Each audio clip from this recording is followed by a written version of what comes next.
What's up, everybody? Welcome back to another episode of Your Story. Today, I'm sitting down with David Peterson. He's a language creator. He's done languages for Game of Thrones, The 100, Thor: The Dark World, Doctor Strange, and many, many more. David, welcome to the podcast. Thanks for joining me today. Oh, happy to be here. Thanks for having me. Of course, I initially got into your languages through The 100 with Oh, Tregeta cool. slang, if I'm pronouncing that correctly.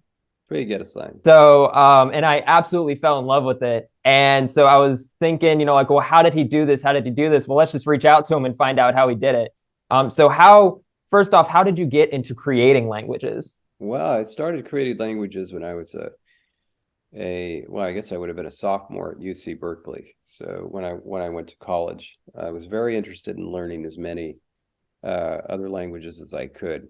I was an English major and I had a bunch of free classes to do because you have to have a certain number of units and I was already doing my major coursework my first semester. So in my first year, I took 2 semesters of Arabic and a semester of Russian, Okay.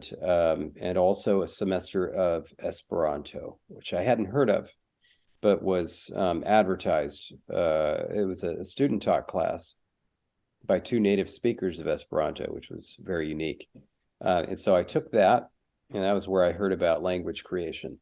And so the semester after that, I took an intro course to linguistics and also French. And my English major stuff became very interested in linguistics and decided to major in it as well. But studying second languages and studying linguistics and having knowledge of Esperanto, I came up with the idea of creating my own language, but not for international communication like Esperanto, but just for myself and just for fun. And so that was really all the push I needed, just to Okay. have some sort of reason to do it. And so once I decided I could just do it for me, just for fun, I mean, that was really it. And I took off from there. So that was the fall of 2000. Okay. So how do you go about creating a language? Do you use inspiration from current languages? It just depends on what the project is. I'll put it this way: there are a lot of conlangers, especially beginning conlangers, that start out that way, and certainly I did, where you create a language because you like some natural language and try to make something like that. Um, I like to think that this is a phase you should push through, though, because it's kind of better to just create a language on its own merits, whatever those are, depending on what the goal is. And so if your goal is to create something original, then you create something original. If your goal is to create something that's derived, like Tree get a slang from the 100, then you derive it, and you just kind of push in that direction. I mean, it's always, there's always like inspiration, like what if there was some sort of, system like Arabics, but more regular, or did something different like that, where it's like, all right, it's a grammatical idea, it's a systemic idea, and you just apply it differently. It doesn't mean you need to make it sound like it and copy words that vaguely sound like it, copy affixes that sound like it. There was specifically on Arabic, the Semitic languages are famous for having these triconsonantal roots, but it's not the only language family that does that. There's a Native American family, and I want to say it's the Pacific Northwest, that does things very similar to Arabic, just kind of independently invented the idea. And so that you can see structural similarities, grammatical similarities, but the languages look nothing alike, sound nothing alike. They're just completely, totally alien, aside from this kind of systemic similarity. I feel like if you want to say that was your inspiration, that's great. Then you do something new, something original like that, that has, systemic similarity, but it's quite unique. Anyway, I don't know. So in terms of how you do it, it just depends. It depends what type of language you're creating. But basically, you start with, why does this language exist? Why am I doing this in the first place? And every single decision you make after that should be reinforcing the answer to that question.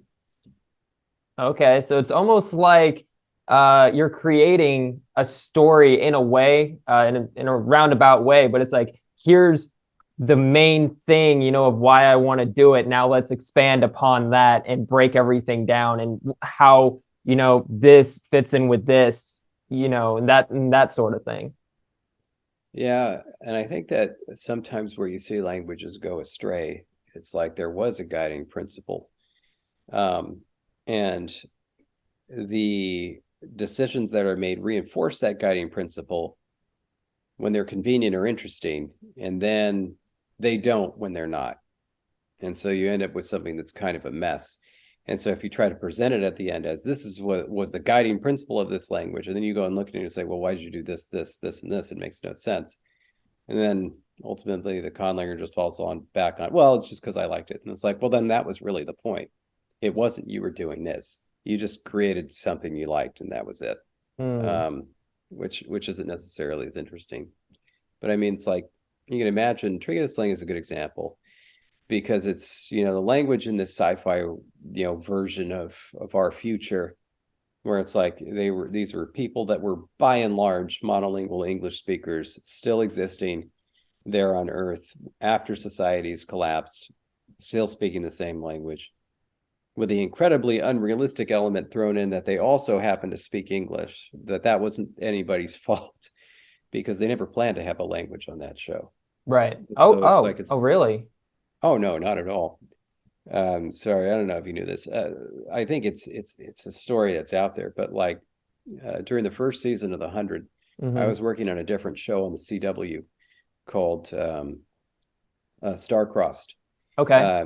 And this was at a time where the CW had greenlit a number of shows.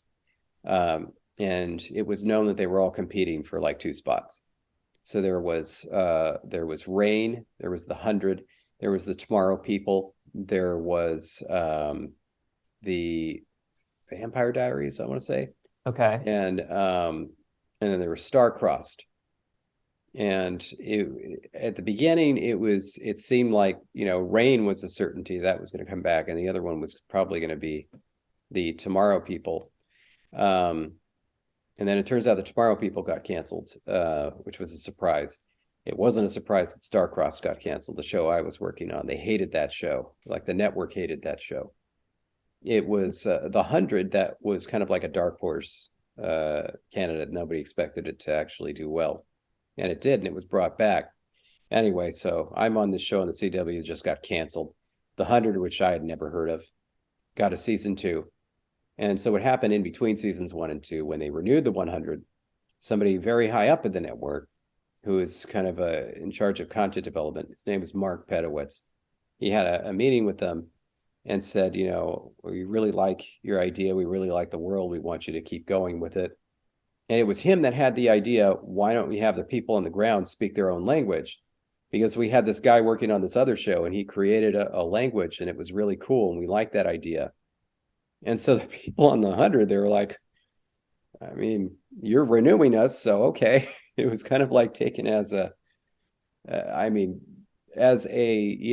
suggestion that they had to follow, But not only had they not planned for it, they'd actually directly undermined it in season 1, because they had Lincoln and Anya speaking English, complete fluent English, Right. which is like, yeah, whatever, it's like it's it's a choice. It's a sci-fi thing. It doesn't really matter a whole lot, Right. and it certainly didn't mean anything, because they never planned for anything like this. Suddenly they're put in this position, they get this season 2, and they're like, well, we kind of have to hire this language creator to create a language. They were honestly asking me how it was going to work, because they didn't know. But I mean, even in season 2, they're, sorry to cut you off, but in season 2, they were in Mount Weather. The idea was that the people inside Mount Weather had maintained, a more recognizable society. Right. And then the people outside Mount Weather, that was the grounders, right. that was the people Anya came from, right? And so it was them that had Trinket Slang. And then supposedly the English language continued on in Mount Weather, much the way it did in the space stations. orbiting Earth. And then, they had interactions. The unrealistic element was that the grounders on the outside had lost English while also retaining it. I mean, it made absolutely no sense. I tried to come up with like a sci-fi explanation for it, but the thing is, like, if I'd been on the show starting in season 1, it would have made it work. It would have made it work and changed the story completely. Would have made sure that, like, Lincoln never actually spoke English, that Anya's interaction was totally different. And so we wouldn't have had to come up with this story where it's like the warriors of grounder culture maintain their fluency in English and everybody else loses it. Didn't make any sense. That was my best shot at it. But anyway, so the whole point of bringing this up was that, all right, so if that's the goal, right? That's the whole point, and this is why you're creating a language. Then it's like that should be behind every single decision. And so that was why, like, if you look at the language, every single word, all the grammar, et cetera, it all comes from modern English. It wouldn't make sense for anything else to happen, because like for the by and large, that stuff wouldn't get retained. So it wouldn't be like, I'm gonna throw in like a couple words from Finnish here because it's really cool and I like Finnish. I'm gonna, pop in this word from Welsh because I think it's really cool. Then I'm gonna make up some words just whole cloth, and it's just like, all right. And basically you're just creating something you like again. You're not taking the goal seriously. And so don't even state it as the goal. But yeah, that's kind of what I mean by that. It's like you set your goal, you take it very seriously, you make sure that the goal guides every single decision. And those that do so successfully, I think, are really good languages.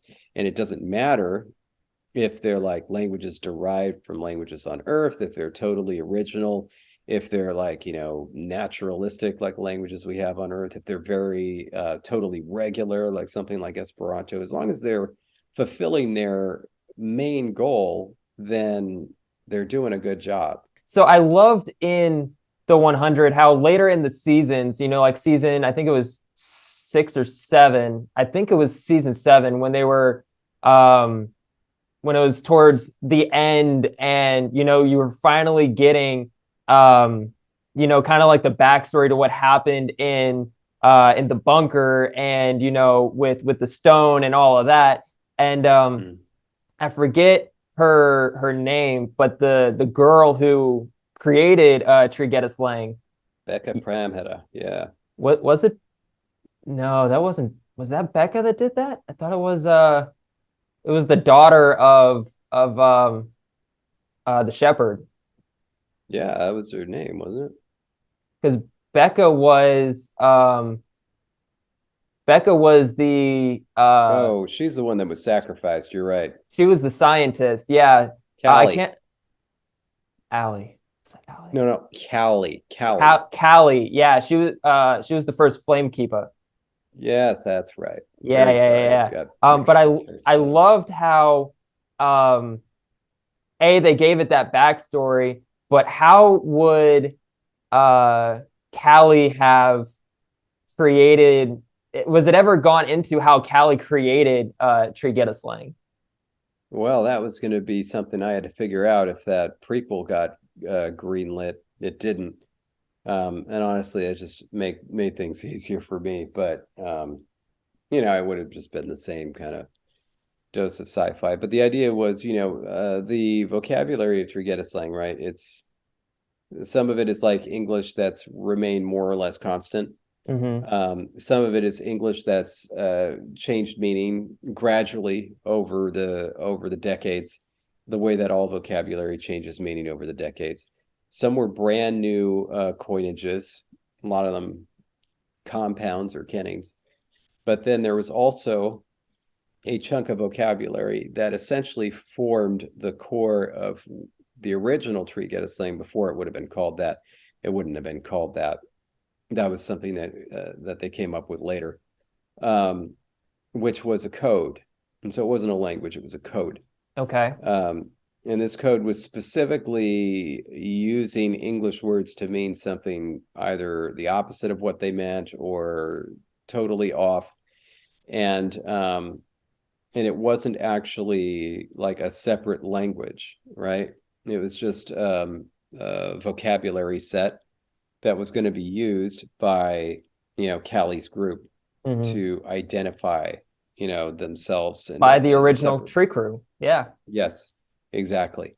And so it's not like they would have been speaking an early form of Trigetis slang, or to the extent that English is. It would have Hmm. been they just were English speakers that use this vocabulary, right? Okay.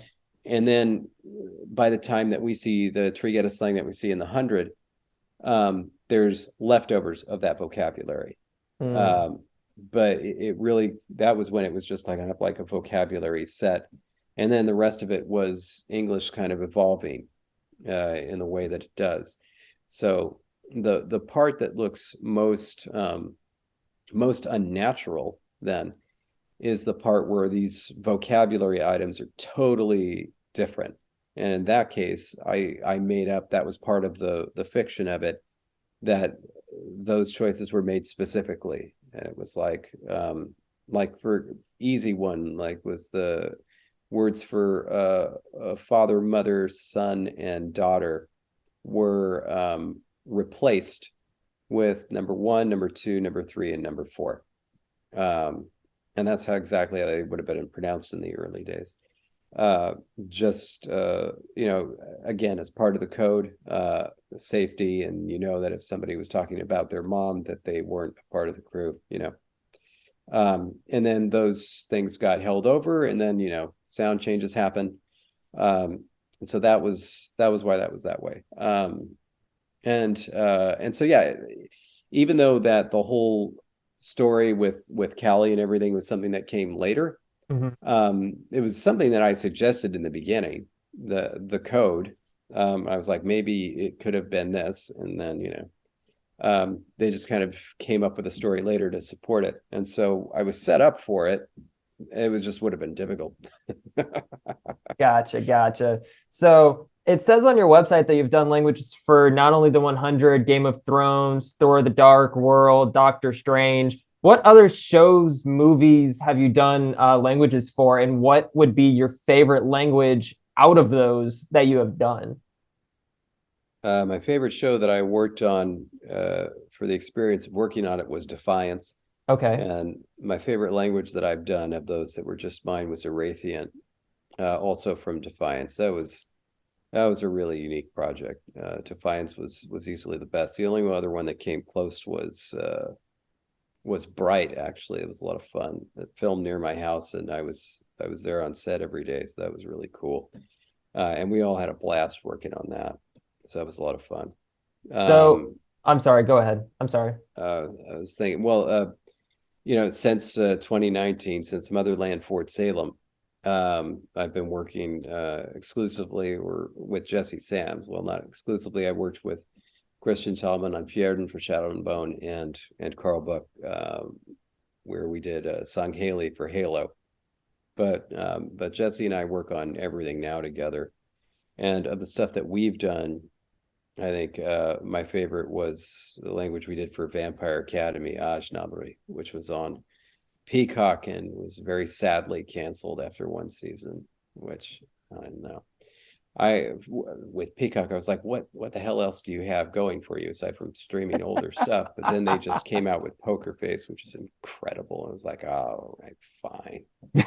And Peacock is one of those. I think Peacock was originally free, and I think now you have to pay for it. But I think it was originally free. Oh, you can still do it free. You can do it free with commercials, but then they also Ah, don't have all the content. mm, If you pay for it, you can get it without commercials, and then you get like the full content like library. the Yeah. full library and also their new stuff. Yeah. I mean, and that kind of goes into. I mean, it's a completely different topic, but it goes into the whole, streaming networks and all of that. I mean, Netflix back when it started was like the only place you could go and watch stuff, and it was like $8 a month, and now it's over $20, and everyone else has all this other stuff, and Can yeah, you still it's get the DVDs for Netflix? Can you still do that? I dude, that was that's a flashback for me. I don't know. I That don't was know. because that was actually the thing about Netflix is that they had this amazing library of documentaries and really hard to find rare stuff. Mm, Um, and so that was why Netflix was so valuable compared to like Blockbuster, especially as Blockbuster started to wear on. mm. It's like if you wanted like the top three movies that came out last month, sure, they'll be there. If you want some random ass documentary from 1975, it's like, no, you're out of luck. You're not going to get that. And that Right, was what right. Netflix was there for.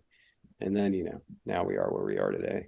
Yeah, where everything is streaming, and somewhere, within the next 10 years, of course, I firmly believe everything's going to be streaming, and traditional like television and cable are going to be out the window. But what it's kind of leaning to is everyone's going streaming, but everyone's throwing ads on it, which is the same thing as cable and commercials. It's Yep. just this new thing, but it's a reinvention of the wheel, so to speak. It really is lame because there were like two ways, to make money. One was to play commercials, and one was to charge somebody up front. That was why cable was so cool. And it was like you did either or. Now you're just doing both. Yeah.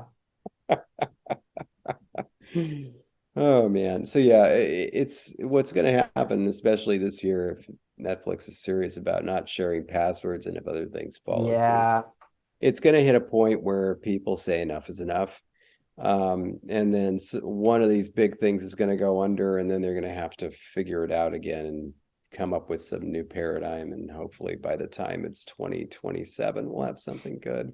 I mean, I was, looking into that, and from what I was seeing, it's because they're spending millions and millions of dollars on these Netflix originals, and they're not really recouping their money back, which I don't know how because they're huge hits. But then again, it goes back to the, sharing passwords and all this other stuff. But like Cobra Kai, Stranger Things, whatever else the other Netflix originals they have on there, they're spending all this money on all of these shows, and I guess to a degree, they're not getting their money back because of the password sharing, the multiple profiles, and all that. So I see That's the that. I see the It's problem, but not the because problem kind of goes to their end too. it's not because of password sharing. It's because they're running out of people to subscribe. Well, Like, yeah, okay, password sharing maybe, but like even if you stop that, it's not like they're going to get a huge, right. boost in subscribers because there's only so many. And so basically, when you take those monthly subscriptions, it's like, well, this is your budget. If you overspend, That's on then you. yeah, it's going to Yeah, look like you're losing money. But the truth is that yeah, on network television, every time you aired something, you got money. And of course, actors did too. They got residuals. Every time you air something on Netflix, you're losing money. And there are also no residuals for actors, so it's like the actors are having to do a thing where it's like they always have to get new stuff, and so there has to be more content. But it's like there's no reason, like if you're Netflix, right, you don't like you don't get anything if somebody is watching something. You get something when somebody subscribes who hasn't subscribed before, and you get your fees every month. That's where you get your money. It's bizarre. It's like, with World of Warcraft, which I played for a long time, you know they knew where their money came from. hmm It would be crazy if, instead what they did was they said, here is your Blizzard subscription. And now we're going to create another game and another game and another game and another game. And it's like suddenly they're looking at their margins like, what's happening? Huh. It's like, what do you think is happening? Oh, yeah. I mean, man. it's kind of like on in a roundabout way, but it's kind of like on Apple with iTunes, like or with the App Store, you download an app that you had to pay for once, and then you delete it, but then you can go back and it's in your cloud, and you never have to pay for it again. I have a Yeah. $15 game on my phone that I paid for 6, 7 years ago. That I don't have to pay for anymore. You Yep. know, and it's kind of, yeah, it's bizarre when you think about it in that sense. And most people wouldn't think about that. So that's a really cool insight to have. Yeah. I mean, What I'm really afraid of is that they figure out that the way that they're going to be able to make money is essentially adding more levels, not by adding content, but by deleting it or gating it. Much the same way that Disney used to do with their vault, where they just created scarcity. And so it was like, for a while, like you couldn't buy anywhere. You couldn't buy the Black Cauldron. And then it was like, suddenly it's like, hey, look what we just brought out of the Disney vault, the Black Cauldron. You can buy it now. And so suddenly everybody buys it because pretty soon you won't be able to. It's going to go back in right, the vault. right. And then It's a nobody will be limited able to get edition it. thing, right? Yeah. So like I started streaming music way back in college when that was the first time we'd ever gotten high-speed internet. And the way we started was either downloading stuff from Napster, or what I did, since I had a large music library that I brought with me, I started uploading things. I started ripping them from my own CDs and listening to that. And that was great. I remember that. Yep. Then the only limit was actually space, which was a serious concern back then. Like now, with the type of space you can get, I could have uploaded my entire or ripped my entire collection. But then it would be like, especially for CDs I didn't listen to as much, as like, well, maybe I'm only going to take like the 2 or 3 songs that I like the most off this album. Anyway, so suddenly, they're up there and you have the digital files and they're yours, right? Once, Sound Jam became iTunes and iTunes became streaming, it's like, well, all right, we'll pay a monthly subscription, and instead of getting some stuff, you get everything. But anybody who started streaming with iTunes at the beginning, who has continued to now, will notice is that you don't actually get everything. Certain things disappear. And sometimes it's not, Apple's fault. They would like it to be there, but the distributor got rid of it. But anyway, essentially, like stuff that you were listening to last year is no longer there. Right. And you can't get it. You just can't get it, at least not via that streaming. And so imagine if suddenly you did this with Netflix. They figured out, all right, these are like 15 most popular shows, and 15 most popular movies, and they just started taking some of them and ghosting them for like, I don't know, 5 years or something, or whatever they decided, and say like, you know what, we only have so much room on our servers. And so, with this basic Netflix subscription, which you're already paying for, we can give you 80% of the stuff, but the 20% of the stuff, I mean, there's just so much room that we can't give you access to that unless you pay this extra fee. And then they just keep doing that. And then all the other streaming services keep doing that. And suddenly they found a way to inflate their numbers. But even then, it's only going to last for so long, because then if they continue with their same practices, they're again going to overshoot their budget, and they're going to again find themselves in the exact same position they're in now. And so then they'll have to try to do the same thing again ad infinitum, or ad infinitum, or the way you pronounce it. So we'll see. They'll figure it out, and they will also figure out that no matter what, we still have high-speed internet, and we can still steal stuff.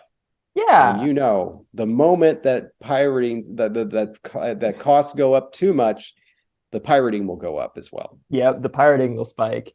I mean, that's where I saw Avengers Infinity War. I think it was Infinity War. No, it was Endgame. Yeah, it was Endgame. So I couldn't get to the theater, but what opening night was Friday night, and then like the premiere night was Thursday night. And there was one movie website that I knew I could count on that it would be there. It was a pirated movie website, but I knew it would be there.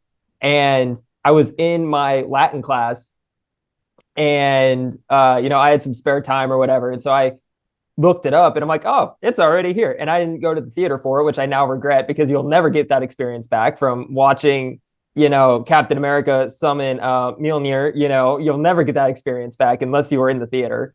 So I kind of regret that now. But yeah, with the pirating, you can pretty much find anything anywhere, unless Disney owns it, because Disney is locked tight on everything. I'm still waiting for Black Panther 2 to drop on Disney Plus, because you just can't find it anywhere unless you want to pay additional something for it. I remember the first time that they came out with the iTunes store.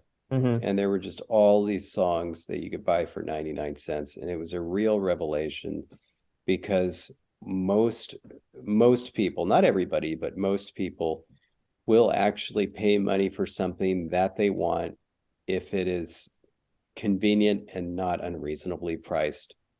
Even if they know how to pirate it. I was somebody that knew how to pirate everything, but when that came out, I really stopped pirating music, because it's like there's also concerns for, like, are you actually getting the file that you think that you're getting? Is it going to be the right quality? I remember I once, ages ago, downloaded what Soak Up the Sun by Sheryl Crow, because I wasn't going to ever buy that album. I just thought that was kind of a good song. I download it and I see the song is like 25 minutes long, and I'm like, whoa, that's interesting. And I listened to it, and somebody has just looped perfectly the chorus. That was it. Like, all right, back to the drawing board. You And it's just like got it, jinxed on that one, man. yeah, and it's like, and at that point, it's like, oh, I can pay 99 cents for the song, and it's the actual song. It's the best quality I can get right now, and I'll actually own it. Why not? Of Yeah. course. Anyway, Last little thing, because sure. I can just go on this tangent rant forever, which is okay, Yeah. because that's what, I want these podcasts to be like. Um, last little thing that I have is, but the thing that I've realized with like Apple Music or something, Mhm. you could do the 99 cent per song, but when Apple came out or iTunes came out with the Apple Music and it's 99 cents per month and you get your unlimited library, or you have access to, whatever's on there, but the thing is that if you cancel your subscription, you get nothing. You have no songs, you have no downloads, you have Yep. nothing. So it's I kind of still like, have all the songs I uploaded. well, yeah, but like when I paid like 99 cents, I've got like 4 or 5 songs on my phone that are actually my songs, Yeah. but I've been on Apple Music for God knows how long. Mhm. But as soon as my subscription runs out or I don't renew it or whatever, all the songs, all the playlists, everything that I have just goes away. So it almost like it entices you to keep it, which is good. And that's, it's a good revenue stream for Apple, to have that, but it sucks for the consumer, but it's great for the company. Somewhere you got to find a balance in between. But Yeah. anyway, all right, Mhm. let's get back to this. Sure. Next thing I have on here is, how do your languages differ from other language creators and how they do their languages? For example, Professor Paul Former, who did the language for Avatar. Fromer. Fromer, Um, I'm sorry, Fromer. it's all right. Well, I think if you look at my stuff, you can tell that I came out of the language creation community. Um, there is, you know, there are distinct kind of hallmarks and phases you can see looking through my stuff, and you can tell that I was somebody that came from the conlang lister. Um, so like Paul Fromer, that was the first language he ever created, and you can tell as well. Um, but and then our approaches differed because well, when you're creating something for the first time, you're also inventing how to create a language. Everybody who does that on their own has to do that, which is what I did too when I created my first language. And so it looks like a lot of DIY stuff, where the systematicity itself is being invented at the same time that the product itself is being invented, you know. And so you can tell. And so, like, if you look at my first language and Paul's first language, you'll see a lot of things in common. Though the goals were certainly different, and his goal was better, and I think he adhered to it a lot better. There's absolutely no question that Nafi was a better language than Mate Davy was. Goodness gracious. But there are just things that you don't know, because if you haven't done it before, B, met other people who've done it and studied language creation. So there, it's not really a fair comparison.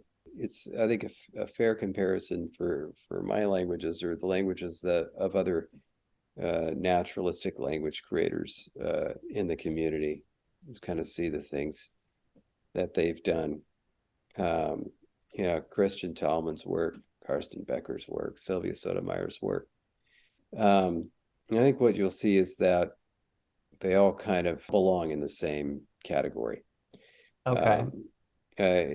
Somebody might evaluate all of them and say one is better than the other, or this one is better than the others. Might have different opinions. I think if you look at it more closely, you can actually break it down piece by piece and say, this part of this language was done a little bit better than this part of this language, but maybe not this part, and so on. But that's really splitting hairs. It's really kind of about the approach and being able to evaluate what you've got and determine its worth based on your previous experience. Figure out, if what you got is good or it needs to be tweaked. So really, I think that's kind of the main difference there.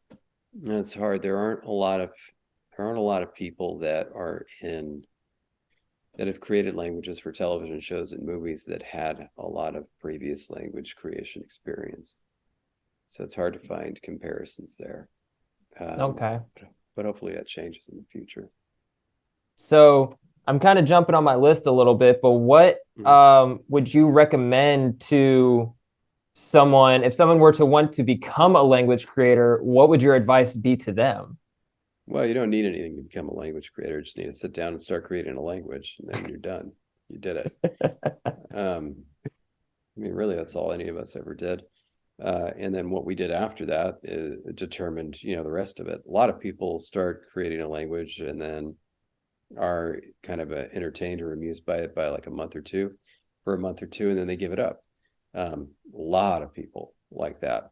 Some stick around for longer, and some stuck around and were really hot on it until they found the community, found other language creators, and either kind of saw that their work wasn't as good and didn't feel appreciated and kind of left in a huff and gave it up, or the opposite, equally negative scenario. They came as a newcomer, they came interested, maybe their work wasn't as good, and they got shouted down by the wrong gatekeeper, and so then they felt discouraged and decided to give it up, whereas they might have become a very good language creator if they'd had encouragement instead. So, that type of thing happens. But it's like, really what you need to do is kind of start working at your own language and see if you enjoy at least one aspect of it. Because this is something that I think even some seasoned language creators don't realize, is that creating a language, the whole language, it really activates like different areas of your brain, so that when you're doing things like building grammar, it's much more like engineering or coding or something like that. Whereas when you're creating a lexicon, it's much more like writing a novel or writing history. And phonology kind of lies somewhere in between. There's an aesthetic element to it, but there's also a scientific element to it, because there's the sound element, like the actual physical properties of sound that's important. And there are a number of language creators you'll talk to who will say, like, I'm really good at coming up with these grammatical ideas, but then when it comes to the lexicon, I can't do anything. I just give up. And it's funny because those types of language creators never made sense to me. It was like, that's my favorite part. It's the part I enjoy doing. I think it's also because I came from the English major side of it, not the programming side of it. And so that was the part where I had a lot more fun. And in fact, creating grammar became a lot more fun once I realized that, unlike computers, human brains are much more forgiving. And so, like, if you look at natural language grammars, they'll solve the same, grammatical problem like three different times, three different ways. And it's like none of the solutions are perfect, but it doesn't matter because we're okay with that. Like, if you try to run that by a computer, it would just throw up a red flag and say, stop here. Right. You need to fix this thing. Right. We're much more permissible. And we absolutely don't care if, like, like, think about English. Like, we had a passive voice, I eat an apple is eaten. Yeah. That's fine. We didn't need another one. We made another one. The apple got eaten. It's like we didn't care. And it's like it's not like somebody was sitting there saying, actually, did you forget about this other passive? We already have this. You don't need this. We don't care. Like, that's one of the things that I think is really cool about grammars, because like with human language grammars, right? You can just do shit like that. It doesn't matter. It's great, and that makes it a lot of fun for me. Whereas that same fact about human language grammars is something that some conlangers find very frustrating, right? And it's why the types of languages they try to create end up being more in the Oxlang camp or the Enchlang camp, because they're trying to create something that's much more pristine, something that's less human, which is really cool. But it's like, anyway, the whole point of this is like when you're sitting down as a new language creator, right? And you're thinking about creating a language, and is this something that I want to do? You think about all those different parts, and you need to ask yourself honestly, do you enjoy all of this, right? Is this something that you find personally satisfying? And I think that has to be the ultimate answer. Like, if you don't find the whole thing personally satisfying, then there's really no point in keeping it up. I think that an unfortunate byproduct of the kind of like the publicity of professional conlanging in the past 10 or so years is that there are a lot of people who, and I've talked to a lot of people like this, who think, who are not thinking, man, I want to create a language. What they're thinking is, man, I want to be famous. This seems like an easy way to do it. So it's like, and it's funny because you can tell by talking to them. It's like, how do I get your job? And I'm like, well, have you created a language before? Like, oh no. I'm like, well, why not? And they look at me like, why would I ever create a language if I weren't being paid for it? it's like, that's the point. That's the sticking point. That's where the wires are crossed. It's like, because there, it seemed like the idea was, it wasn't like I want to create a language. It's, I want to be famous, or I want to make money. And this is some new way I've heard about to do that. And it seems like maybe it's easier. I don't know. It's like in the golden age of technology today. It's like, oh, I want to be famous. Let's start a YouTube channel, or something like that. How do I get 100,000 subscribers, whatever it is? Have you ever done a video before? No. Why the fuck would I do that? Well, you want this byproduct, but you don't want to put in any of the work in between. I think you found your answer. Yeah, it's greediness in today's society, but that also goes with the economy and how the economy is, and inflation going crazy, and money's ruling the world, and nobody can get enough of it. But that's a whole different, that's a whole different thing.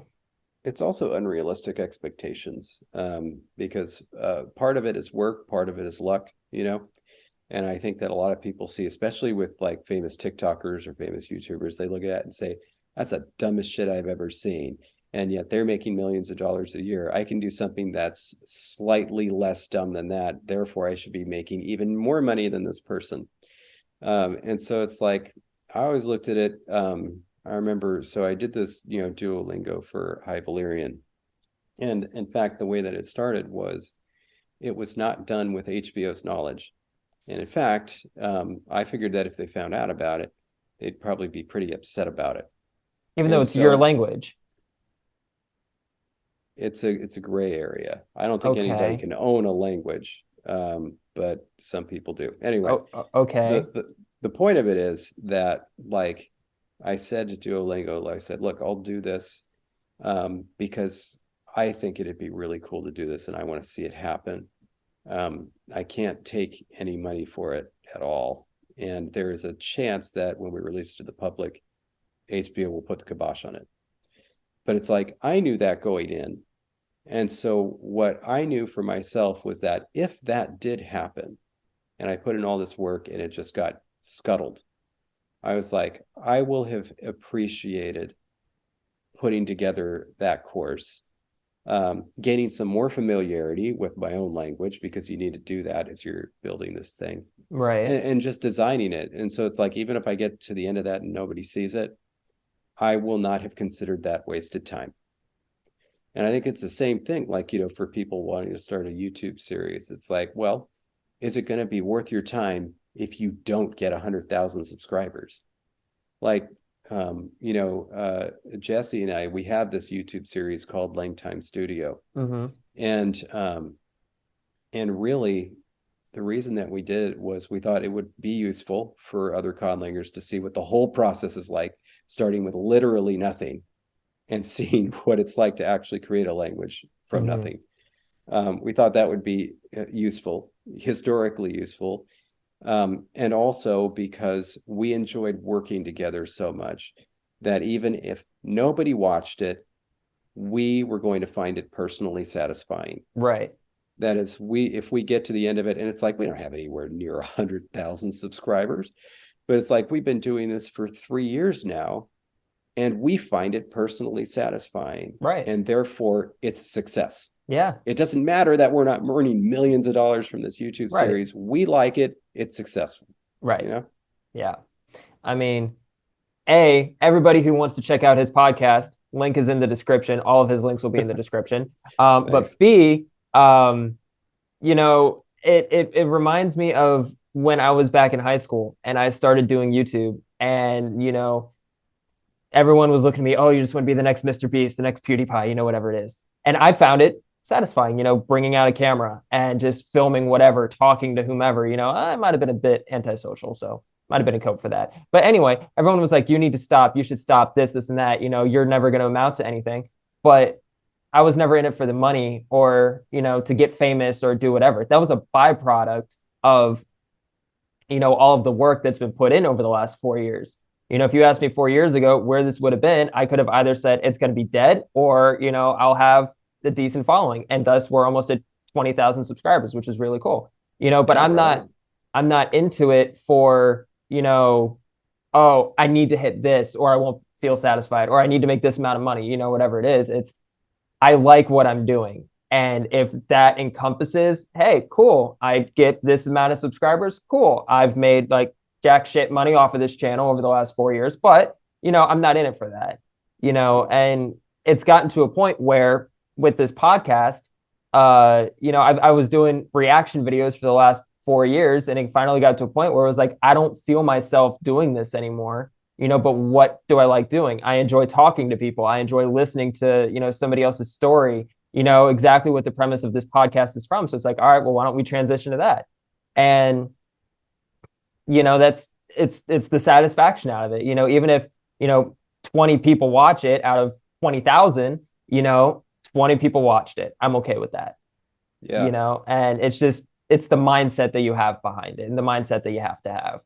Yeah. And you also got to look at it from the flip side too, because however much work you put in, it's going to be work to do any venture like this. And so it's like, if it doesn't get the result you're expecting and you really want that result, you're really going to be frustrated with that work you put in.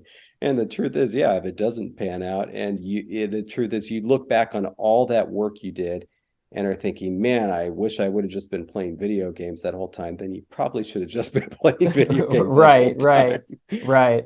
Are there fans who still follow and study languages that you've made? And how does that make you feel that they're studying a language or following a language that you've made? Like how we would study French, Spanish, some people English, in school. Yeah, the one that has the biggest following is actually Trigeta slang. And there's an entire community there. And that one is rough because that was such a strange experience the 100, where it was like we had such a good thing going with the fandom. And then Lexa was killed, and it That just was sad. Yeah. it more than split the fandom. It just kind of devastated it. And the show kept going, and a lot of the people that were fans of the show, and specifically fans of the Grounders, kind of became fans of Tree Slang, and that was very cool. But it kind of like the writing was on the wall at that point that the show was not going to become as big as it could have. You know, Mm. it wasn't going to become a cultural phenomenon that was going to keep bringing people in. It was just going to run its course, and so it was really cool that people wanted to learn it. It's really cool now, but it's also, I don't know as much what to do, because there's like part of like when you have a language that's tied to a show, right? Hmm. It's kind of like, if nothing happens with that IP anymore, then like what happens to the language? I mean, I really enjoy like the languages I create for other shows, and that's cool. But with Tree Slang, there's actually like a community there and a fandom, and I feel a responsibility there, and I like don't really know what to do with it. I mean, there's never going to be anything else that's ever done with the 100. I mean, there was even like an opportunity potentially, because there was a book series, right? Hmm. Yeah, but by Associated Cass with it. Morgan. Yeah. Yeah, but like, yeah, she basically kind of wrote off the show, I think. And so it wasn't like I've ever had any contact with her at all. I don't think she certainly had any plans. Well, of course, neither did the show's creators to have a language in there. So she had no interest in that. There was never going to be any future there either. Um, and so it's like, I kind of don't know what to do. That was actually the only one where the actual language document that I make, because while I'm very confident the language can't be copyrighted or owned, documents can't be, and so I never share you know big documents like that, because those are copyrighted, and you know potentially some network might want to do something with that. That's the only one I ever shared, um, the full Tree Sling document that I had at that time, just so it's like they could have everything I had and then do what they want with the language there. But it's like, if you look at something like Klingon, I mean, by the time there was a second movie, it was like, okay, this universe has more than just that original television show, right? Right. There's there was, an old animated show, but it was like people were still coming to watch the movies. There wasn't a show on the air, but people were coming to watch the movies. It meant that there was still something there. There was some future for it. And so even like, the Klingons, right? They have this language, and it comes out in the third Star Trek movie, and people are interested in it. I think that, they were interested in it because it was cool. It was a created language, and it was there, and you could learn it. But also because they, I think, felt that there was some future there. There was something that could potentially happen with it in the future, because there was still interest in that. And of course, they were right. There were many shows that have come out since then, many movies. It's a big thing. Like with something like, and it's like with something like Game of Thrones, I think you can be pretty sure, especially with the success of at least the first season of House of the Dragon, that there's going to be some sort of future there. Like there's going to be interest, and there's going to be something that you can do with it later on, even if we haven't hit the biggest thing. With the 100, it's like that's dead. It's so dead that Unfortunately, yeah. it's just gone. And so it's like, I don't know what to do.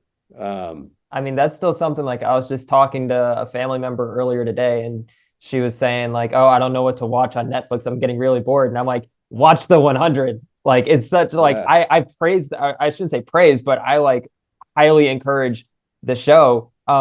Do you think that if they had kept Lexa, or where do you think if they had kept Lexa that the show would have ended up? So here's the thing. I don't know if they could have kept Lexa, because at the time, Alicia Debnam Carey, she was going to Fear the Walking Dead. Oh, And of course, The okay. Walking Dead, yeah, that was why her character was written off. The Ah, Walking Dead was huge. And mm-hmm. so I think that she was probably thinking, Fear the Walking Dead was going to be the equivalent of like House of the Dragon now. I don't think it ever became that. And then also The Walking Dead, like, it kept going, but it didn't Yeah, really get super big. right. Um, and so she had to be written off in some way. And I think that they made the mistake of saying, like, um, well, she has to be killed, which was A, false. That's not the way that it had to happen. Something else could have happened. And then B, it was like, well, let's try to turn this into an anti gun, episode where that's going to become like the driving force of this, because that was the point Yeah. of the episode where she's killed. Um, and I think the both of those things were mistakes. Um, there were lots of ways that they could have created to make it so that Lexa could have stayed alive but never come back.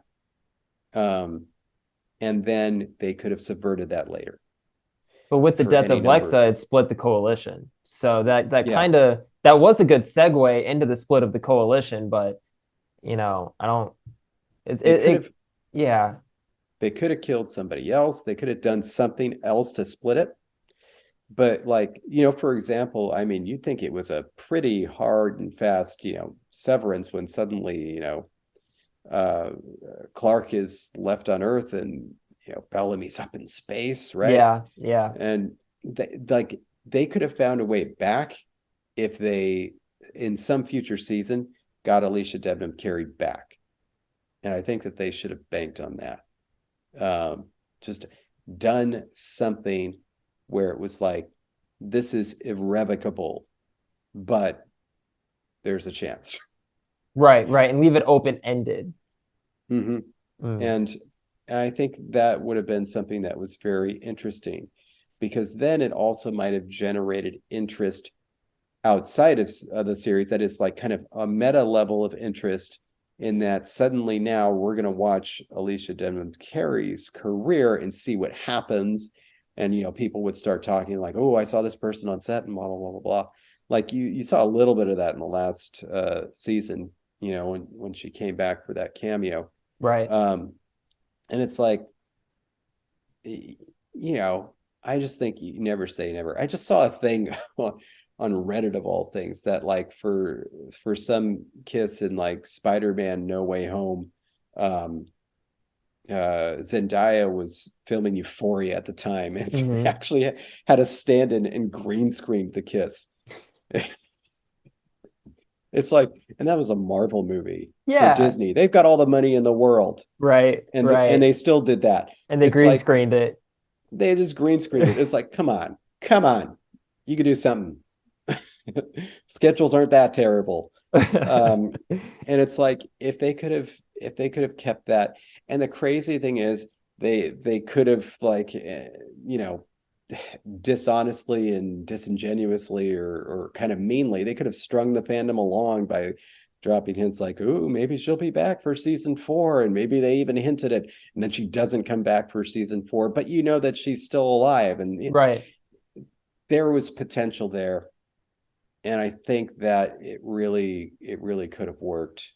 It would have been great if they could have just kept her in the series and had her do something else. For example, that like maybe her people excommunicated her, and suddenly like she is with Clark, but severed ties from her people. All the rest of the Grounders hate her and hate the rest of the 100 crew, right? And so suddenly there's this conflict where it's like, I'm with the woman I love, but I've severed ties with the life I've known, and everybody hates me, and now we're all in danger. They could have done something like that. There's so many things they could have done. I mean, because Um, Lexa was getting a lot of hate when she brought Sky Crew in to be the 13th exactly. clan. She was getting a lot of hate anyway from that, Yes. and ended up killing like the entire the council. That's how it was in Sky Yep. Crew. But the Yeah. board or whatever they called it. Yeah, I mean, Yeah. she The ended up Council killing of almost 12. all of them. and saying, if you don't accept her, you're not accepting me, and yeah, yeah, they could have run it in that direction. I can see that. Yeah, it would have been cool. Like, and they could have also like, and then can you imagine if the three of them were like, if Clark and Lexa and Bellamy were all in the same place and the Grounders were against him, they could have just thrown some little monkey wrenches in there just to play with the whole Bellark Clexa thing, just to like drive people nuts, and still kept them around. Like there's so many things they could have And then done. you have the flame to talk about too, because you Oh, want to that's talk right. about the time of the commanders, and Lexa has the flame, but if she's like banished, you're gonna banish the flame too, or because Lexa's not gonna give that up voluntarily, Uh-huh. So yeah, there's all of that can be roped into Ah. that. Man, if they just created a spin-off or something for this, there's so many ideas floating around. Oh my God, this is great. Yeah, Um, in fact, that's actually something else that they could have done. Like if they were really ballsy, that like let's say they just split them off and it's like Clark and Lexa are separated, but they're still alive, and suddenly there's a new spinoff. And then it goes for like, even if it was just like a mini series spinoff, and then it's like it's suddenly, and it's like you think they're never going to be together again, and they bring them back together for like season 6 or something. I mean, Would have been and good. Eliza and what's and Bob, Yeah. uh, yeah, Eliza and Bob got married, and so they're free to do it. And Alicia, she's not working on The Walking Dead right now. They could do it. You could do a whole thing with it, but oh man. So in modern languages, getting back to this, in modern languages, which language do you think is the easiest and the most difficult to learn? It just totally depends on your first language. So, With English the being a first language, for well, with instance. English being your first language, for example, yeah, that's like it's going to be, it's easier to learn. What it depends on is crossover vocabulary, and grammatical similarity, and also grammatical familiarity. So, for example, it's going to be easier to learn for an English speaker to learn French than Spanish, because there's more common vocabulary because we have a whole bunch of French borrowings. Um, Grammatically, probably about the same.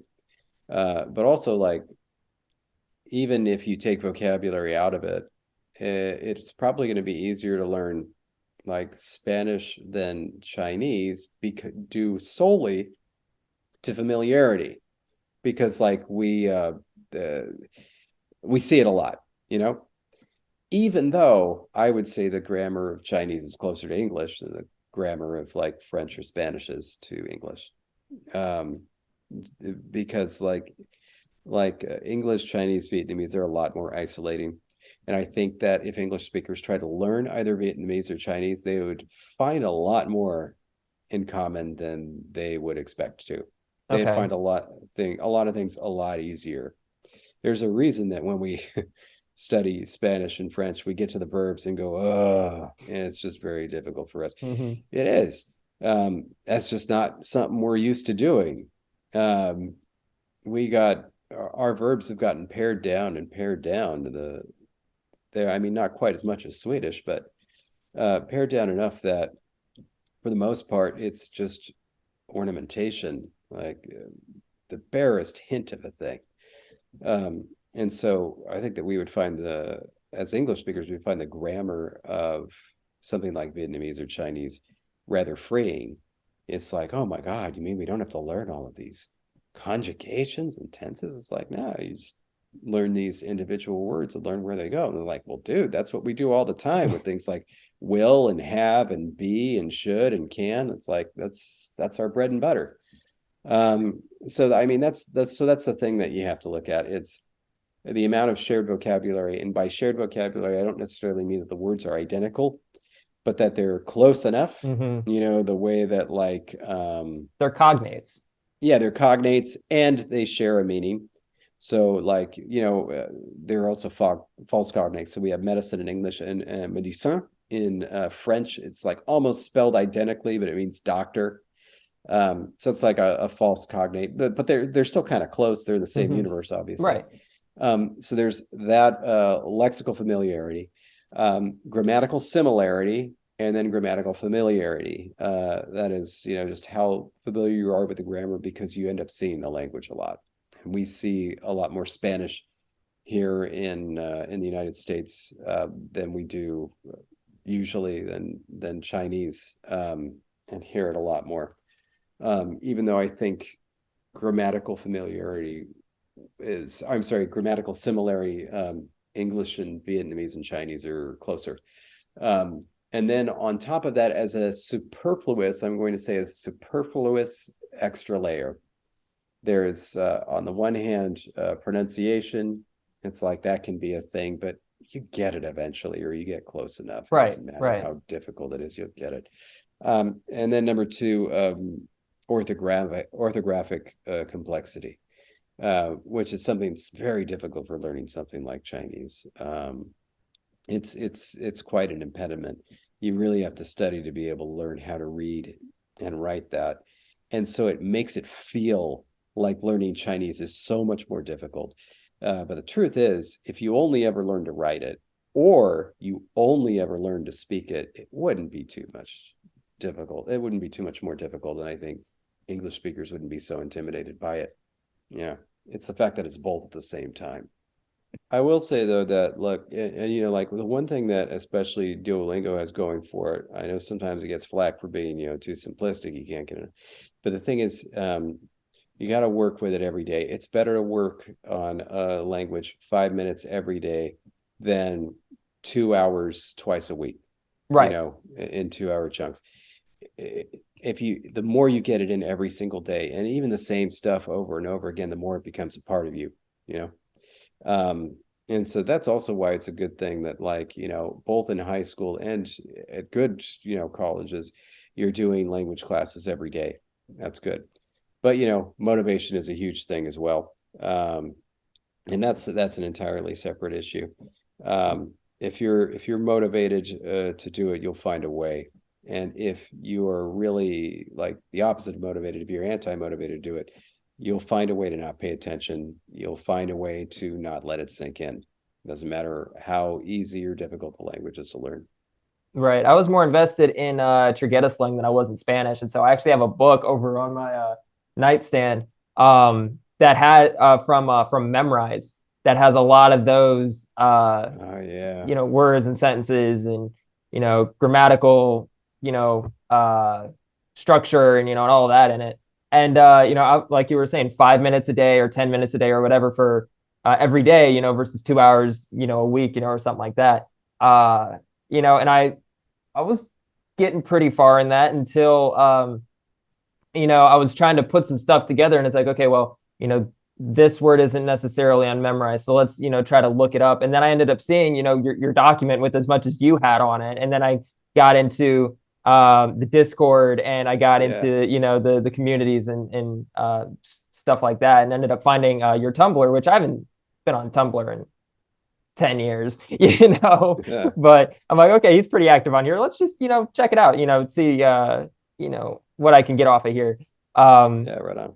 But a lot more motivation to learn that than it was to learn Spanish, which I guess is it's an testament, to the language creator, that a lot of people are wanting to learn, what you created.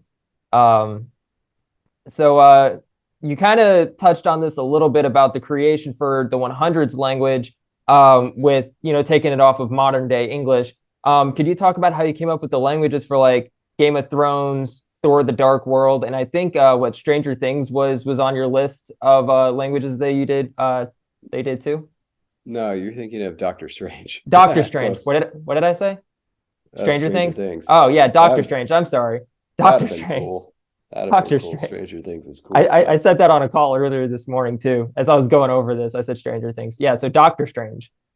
I mean, they're all different, right? So it's like with Game of Thrones and all that stuff, it always started with the work that George R. R. Martin created.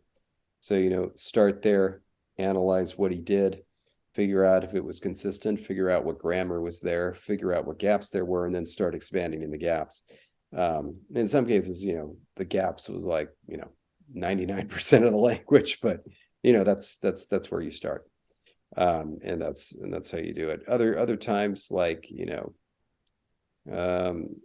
Doctor Strange would have been one of them. It would have been a totally blank canvas, just kind of do whatever. I was thinking, what are some other ones, like the Thor: Witch, The the Dark World Witcher. with the dark elves. Oh, that was a fun one. That one, there was just like one or two names, and I really just had carte blanche there. But he was thinking that, the way that the Asgardians were analogs of Norwegians, or like Norwegian gods in the comic books, how he wanted to stick to that. He was thinking that the Dark Elves would be, this is the director, Mm-hmm. they would be analogs to the Finns. And I kind of thought the exact same thing. And so we were on the same wavelength there. And so I kind of created something that was like, reminiscent of Finnish in the same way the Asgardians are reminiscent of Norwegian. That was a lot of fun. And so there it like made sense, because the whole thing is we're making the comic books, right, as movies, and so you want to kind of stick to what they have laid down. And so yeah, it felt right to lean into that. But really it just depends each time. What we're doing, like when Jesse and I created, I was nominated for Vampire Academy. It was just totally carte blanche, and I was like, we want a smooth, sexy vampire language, so let's do lots of zh, some long vowels and some nasalized vowels, and just have fun with it, you know. And then grammatically, that was funny. We wanted to do something that would make it easier on us, so we created a whole bunch of auxiliaries, and then we just had a nightmare using them because they inflected. It was so difficult. We tried to make it easier on ourselves, and we failed. If it was easy, everybody would do it. Yeah. Oh, what is it? I think it's an Einstein quote that's like, if you never have any failures, then you never learned anything, or something along those lines. You have to fail once or twice to learn, from the mistake, to say, okay, well, this obviously didn't work, so let's move this route. If it's constantly, oh yeah, this works, this works, this works, it's never going to be like, okay, well then what doesn't work? There was a really cool episode of Star Trek: The Next Generation, where they there's this mystery going on. They felt like essentially Data was lying to them, and they were like, that doesn't make any sense. And then it's like at the end they figured out there are these aliens they discovered who would absolutely destroy everything. And they were like, basically, we wiped your memories, but you figured out we were here again, so we're just going to destroy you. And I love the ending for this one, because basically it's not like they figure out something new. It's not like there's some sort of they reach a new agreement with the aliens or anything. They were like, Picard says, listen, let us try again. We left too many clues. All right. We figured out what we did wrong this time. Give us another shot. This time it's going to work. And it does. And I was like, when do you ever see that? Like on a show? It was just like, man, I can't believe that was the solution. Like, they didn't figure out anything. It was just like, just please give us another try, and we're going to do it better this time. And they Right, do. right. Right. They learned. It's wonderful. What's your favorite language that's been created by another language creator? I have a number of them. So I used to give out an award every year called the Smiley Award. And so I did it for 14 years. So that was pretty good. And so you can see some of my favorite languages ever are in that list. Some of my favorites that I always remember: Sylvia Sotomayor's Kaylin, Doug Ball's Mia Soderquist's A Luna, which I never saw the whole document of. I always wanted to. Oh, that one was a really beautiful language. John Quixote's Quill, which is in its new incarnation now. He's done so much with that. Those are some of my favorites. One of my favorites right now, there's the latest incarnation of whatever Sylvia is doing is always incredible. Name of the language keeps changing, but that was extraordinarily mind-blowing what she did. And there's a new language that Jesse is creating right now called Jwadi, which keeps surprising me. And exactly the way that I find so satisfying, which is it's lexical creativity. Because that's one of the parts of language creation that I find really most satisfying to do and most fun to do. And what I find the most rewarding to look over when I'm looking at other people's languages. Often when I look at somebody's language, I'll glance really quickly at the phonology and see if there's something interesting going on there. Jump to usually noun marking just to see how it works, because if there's something interesting going on there, then it'll probably pay for me to look at the verbs. But it's like I'm not going to look at the verbs if the nouns aren't interesting, if the nouns have got something going on, because the verbs are always a struggle. But I always jump to their lexicon and see, what can you show me? What can you show me with your derivations, with your metaphorical extensions, with your compounds?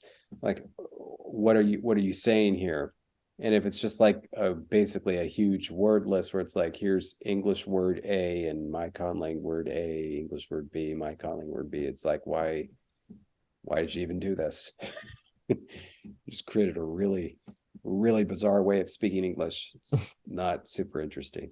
So that lexical creativity is something I really value. For me, it's like the heart and soul of the language.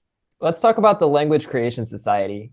What is the Language Creation Society? Well, it's a nonprofit, 501c3 nonprofit that was created to assist the language creation community in the things that they do, to promote language creation generally, both with the public and also with within academia, and also to host and run the language creation conference. That was really the primary purpose of the Language Creation Society. And so it still exists over the years. You can become a member. The jobs board that I created over there is still going for language creators who are looking for jobs. They're more or less depending on the time of year, and the jobs sometimes are a little bigger, often they're smaller, but it's kind of there as a resource for those who want to create a language, and a resource for the general public who are interested in what language creation is and where they can find other language creators. So it's really great that it exists. How do you think the majority, or how do you think society has adapted language creators over the years? Well, it's been a heck of a 23 years, I'll tell you that. Certainly when I started, the very best you could get out of academia was they might listen to you talk about a language creation or whatever with polite patience. And that was really the best that you could hope for. Often you just absolutely get laughed at or lectured because it was not something to be taken seriously. I think that a lot of linguists at that time looked at language creators as like essentially trying to get PhDs by creating their own data to make interesting phenomena, and kind of like cut out the middleman as if anybody that. And then it's like, now there are actual language creation courses taught at universities all over the world that are part of the linguistics curriculum. I think they've finally stopped feeling threatened by language creators and realized that, it's popular now. And so they're going to try to get more people into linguistics that way. It certainly works. It's kind of an odd marriage, though, because of course I think linguists still look at it as language creation is very interesting and a very very structured and has merit, but it's still not serious linguistics, and so they try to get people interested with language creation as they and move them from that to real linguistics, and I don't even see the two as even needing to coexist, to be honest. It's like kind of like how there are many universities, not mine, I found out too late, but many universities that have separate English departments and creative writing departments.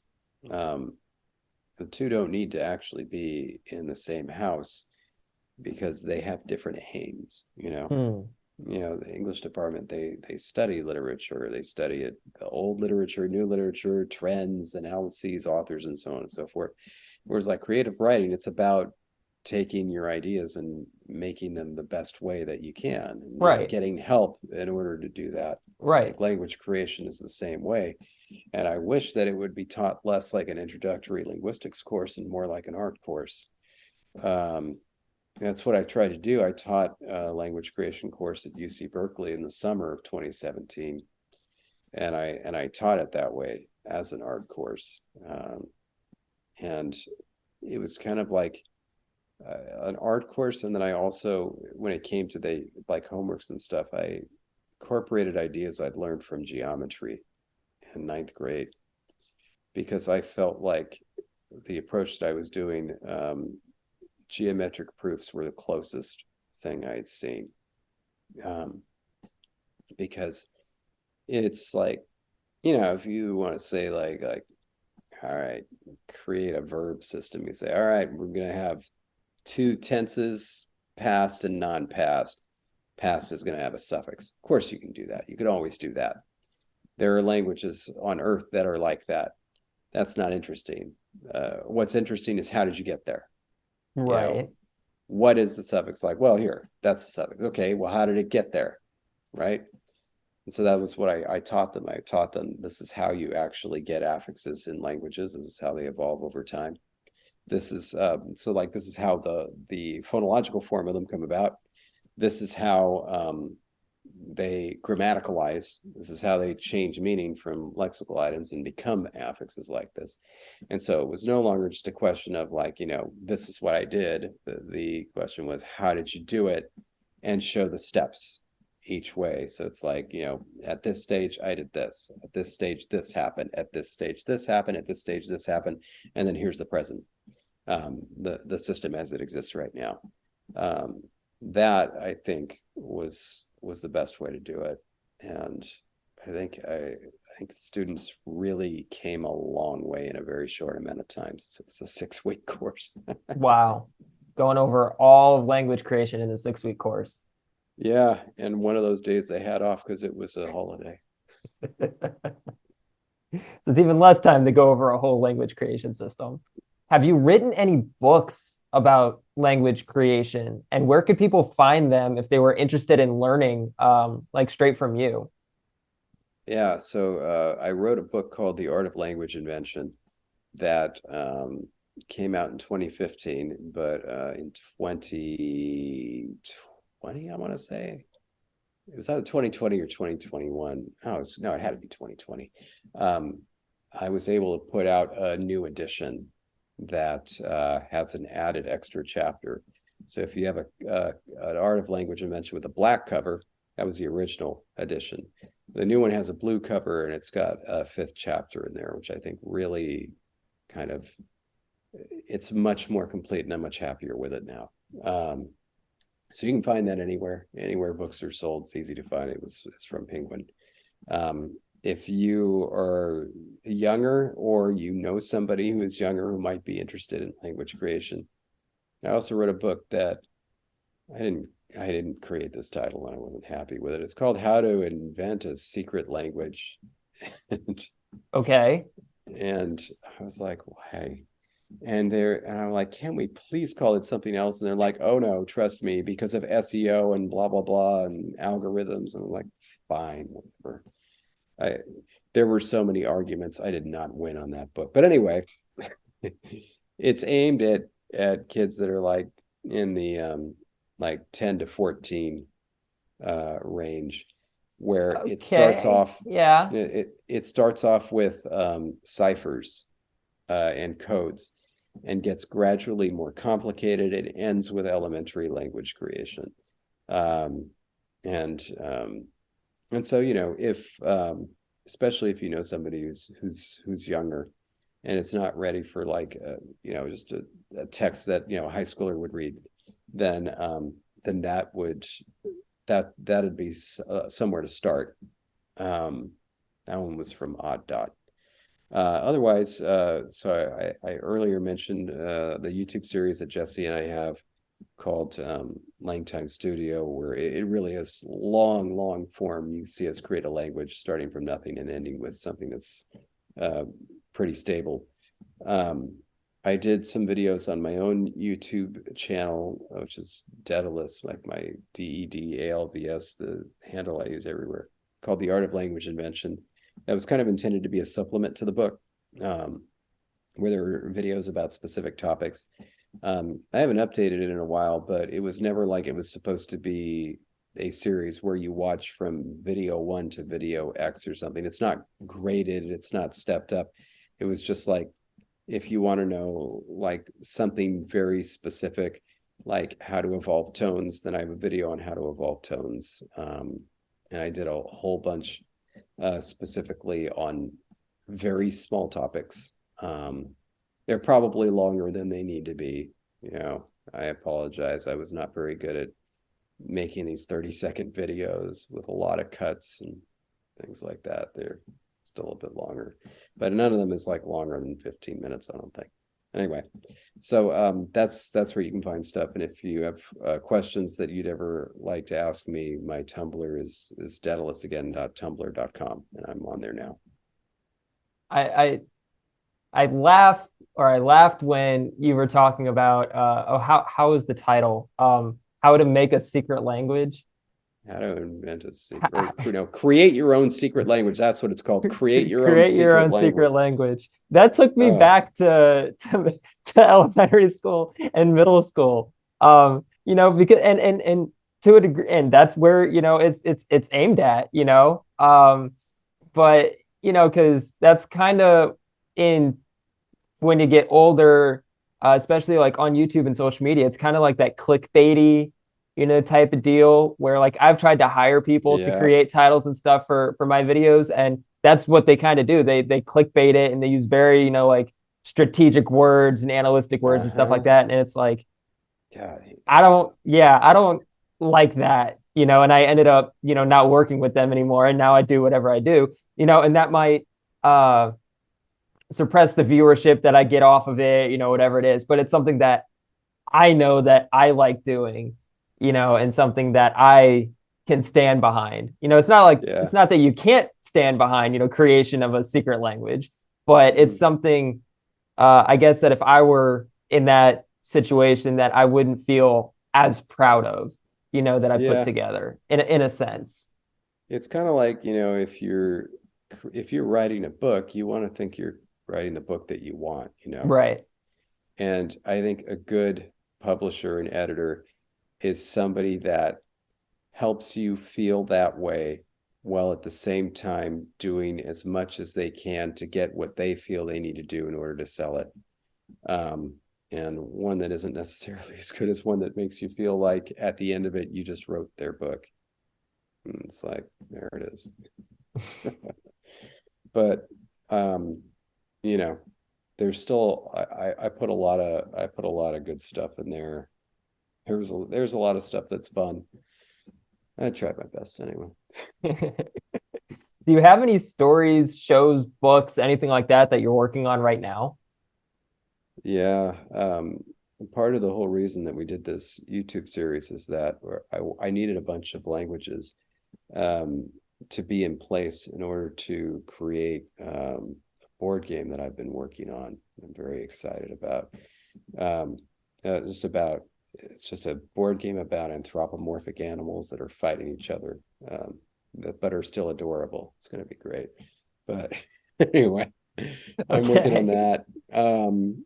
There's and then like in terms of stuff like that, Witcher season 3 is going to be coming out eventually.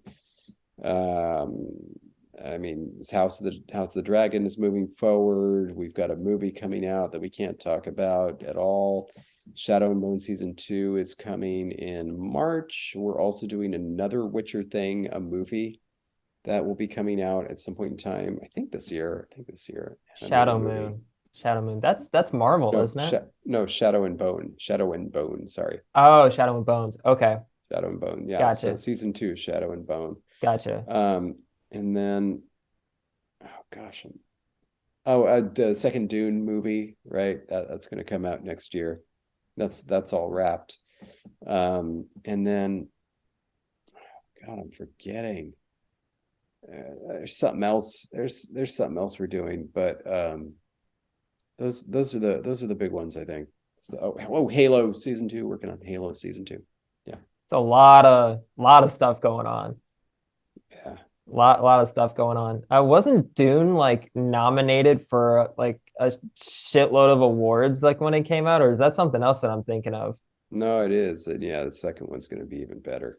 Yeah, very excited about the second one coming out. I'm gonna have to watch the first one then. I haven't watched it, but I was watching oh what was it? The Emmys? Is that what it was nominated Oscars. on? The Oscars. I'm sorry, I was watching the Oscars, and it was nominated for like all these things. Like it was like stealing everything, for what I remember. And so I'm gonna have to go back and watch that. So when the second one comes out, I can watch that one. It's really good. Um, the Did you ever see the sequel to Blade Runner that was done? Blade Runner No, 2049. no, I didn't. Okay. Well, if you saw that, I really feel like when I saw Blade Runner 2049, I was like, this is the person that can do Dune. And I wasn't disappointed. Um, it's really wonderfully put together. And so I'm really excited about this second one that's going to come out next year. Jesse and I worked on it together, and there's just so much dialogue.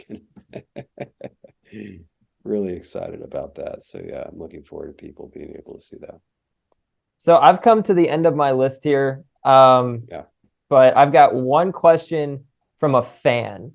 Mm-hmm. And when I told them that I was going to be talking to you, and their question was, "Can you teach me how to speak Klingon from Big Bang Theory?"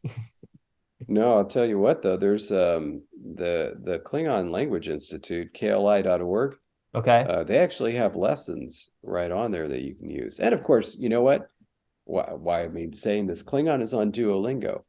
And Okay. you know who's doing it, who's the one who's most involved now is Robin Stewart. Now, Robin Stewart, you may not, know her name straight off, but she did the Klingon translations for Star Trek Discovery, the new show that's on. And she's also somebody that is known personally by Mark Okrand, the creator of Klingon. And so honestly, I mean, Duolingo's right there. You can totally do it. Yeah. Apparently, Mark Okrand didn't even know that there was Klingon used on The Big Bang Theory, but he did help out with it on Young Sheldon. Okay. Yeah. All right.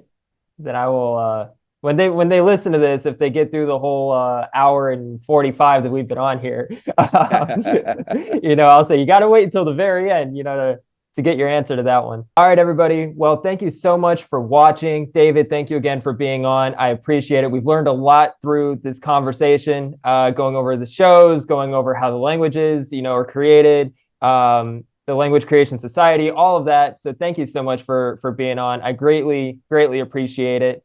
Everyone who's watching, listening, if there's anybody else that you want on or anyone in specific you want on, let me know down in the comments or shoot me an email, whatever it is. I'll do my best to get in contact with them. I hope you enjoyed today's video. Make sure to give it a thumbs up, subscribe if you're new, and we'll catch you in the next video. All right. Peace out, guys.